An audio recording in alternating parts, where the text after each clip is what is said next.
Hey, what's going on, guys? It's Matt, and welcome back for another video. Today, I'm going to do something I don't really do that often, and I wanted to make this originally the day after I watched the movie, but I wanted to just kind of let it soak in. It took a while for me to really take it all in, and I think that would be the same for a lot of you guys. We're kind of surprised by this movie. A lot of people were disappointed, and I can't really say for myself if I really enjoyed this, because I mean it wasn't bad. It definitely wasn't bad. It just was sort of a disappointment, I guess. As I think about this more and more, it just becomes more disappointing. And let me say first, Mark Hamill got absolutely screwed in this movie.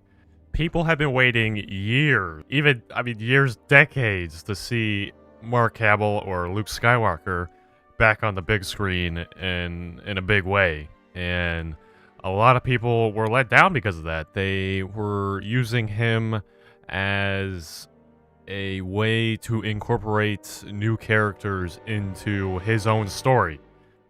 I just wish they would have continued with Luke's main storyline and sort of, he was kind of the main character for these movies, and I would have just assumed that they would have eased in those characters for a different story, not part of Luke's story. Like, Luke pretty much created Kylo Ren. It should have been his issue. So it's just kind of weird to think about how Rey would fall into this. I understand that it's sort of a build-up, which a lot of, Disney movies are based on.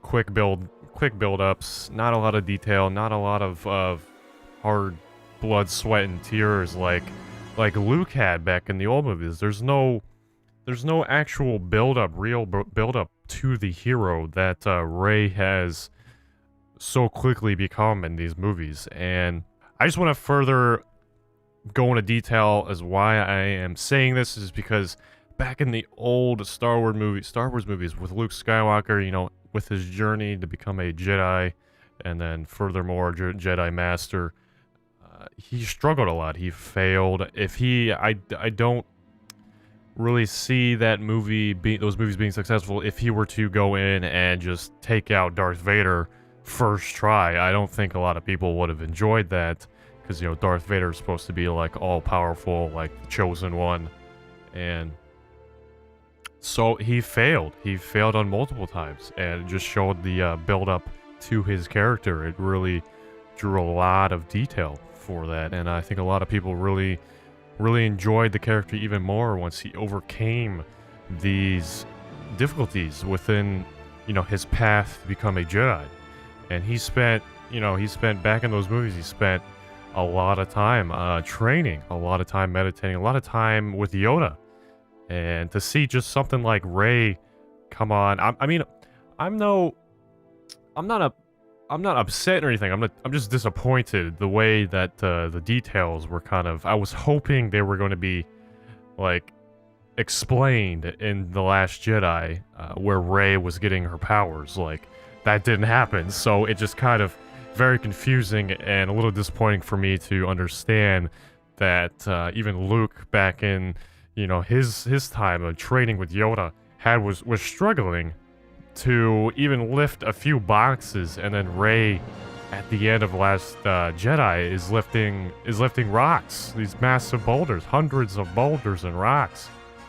And even if we go and refer back to when Yoda and Revenge of the Clone Wars, not the Revenge of the Sith, Clone Wars, even was struggling at the end battle scene with Count Dooku, Obi-Wan, and Anakin Skywalker, I even saw then that Yoda was even struggling to pick up a pillar with two hands, and she just goes ahead and picks up a bunch of rocks. So it's like if she's like some sort of like, I hope it's explained in the next movie, but The Last Jedi, I was hoping to explain all that. Now she's taken on, she took on Snoke's character, which I was very confused about that part. Even Snoke was supposed to be this all-powerful, Sith Lord, dark side, like the power, like the epitome of the dark side.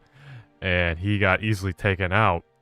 And then after that, they go on, and Rey and Kylo Ren go on and take these guards, which, from what I know, they were trained, in the art for a very, very long time. And she is like Jedi Master, like the chosen one, taking all these guys on by herself, blocking like 5 at a time. So this makes the next movie, episode 9, completely irrelevant. Kylo Ren going to the light side is relevant now. He has committed to the dark side. He took out Snoke, and he's gone a little crazy. So hopefully in the next movie we will see a huge move by Disney's writing staff, and I hope they do it in a big way. It is going to take a lot for them to conclude this. There's a lot of stuff that's like open, and a lot of stuff that could go different. I mean, it could go a lot of different ways in the next movie. So anyway, I hope you guys enjoyed this. I sure did. Obviously, this is just all my opinions, and if you did happen to like the video, which you did, so hit the like button and subscribe. It really helps me out, and I'll see you in the next one.